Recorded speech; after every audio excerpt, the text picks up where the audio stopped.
Pakistan super লিগে খেলতে এখন দেশটিতে অবস্থান করছে বাংলাদেশ ক্রিকেটার নাহিদ রানা ও রিশাদ হোসেন। ঠিক এই সময়ে পাকিস্তানের ৬টি শহরে আক্রমণ করে বসেছে ভারত, যার ফলে দেশটি এখন অবস্থান করছে যুদ্ধের মুখে।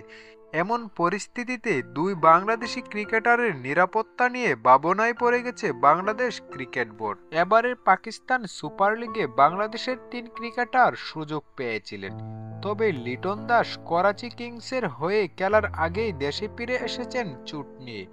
রিশাদ হোসেন খেলেছেন লাহোর কালান্দার্সে। পেশোয়ার জালমি হয়ে অভিষেকের অপেক্ষায় দিন গুনছেন নাহিদ রানা। এই দুইজনকে নিয়ে এখন ভাবনা বিসিবির। গত রাতে পাকিস্তানের ৬টি জায়গায় হামলা চালিয়েছে ভারত, যার ধরুন ৮ জন নিহত ও ৩৫ জন আহত হয়েছে। জবাবে পাকিস্তানও হামলা চালিয়েছে লাইন অফ কন্ট্রোলে। এমন পরিস্থিতিতেই পাকিস্তানে অবস্থানরত রিশাদ নাহিদের নিরাপত্তা নিয়ে তৎপরতা বিসিবির প্রধান নির্বাহী কর্মকর্তা নিজাম উদ্দিন চৌধুরী সুজন গণমাধ্যমকে বলেন, ক্রিকেটারদের সঙ্গে বাংলাদেশের হাই কমিশনারের সঙ্গে কথা হয়েছে। আমরা বিসিবির সঙ্গেও যোগাযোগ রাখছি। তারা এখন নিরাপদে আছে। তারা এখন নিরাপদ বটে, কিন্তু এরপরও তাদের নিয়ে ভাবনার শেষ নেই বিসিবির। তাদের ফিরিয়ে আনার বিষয়টাও ভাবছে বোর্ড।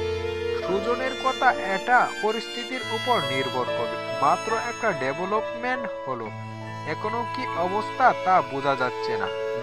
নাহিদ রানা রিশাদ হোসেনদের নিরাপত্তা নিয়ে প্রশ্ন উঠছে এখন। তার মানে দাঁড়াচ্ছে মাসের শেষ দিকে আসন্ন সফর নিয়ে একটি প্রশ্ন ওঠার কথা।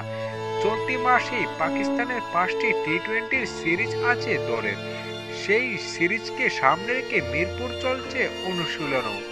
এর মধ্যে এমন পরিস্থিতি তৈরি হলে এখন সেই সিরিজ নিয়ে সৃষ্টি হয়েছে ধোঁয়াশা। তবে সুজন জানিয়েছেন, সেই সিরিজ নিয়ে এখনো সিদ্ধান্ত নেয়নি বিসিবি।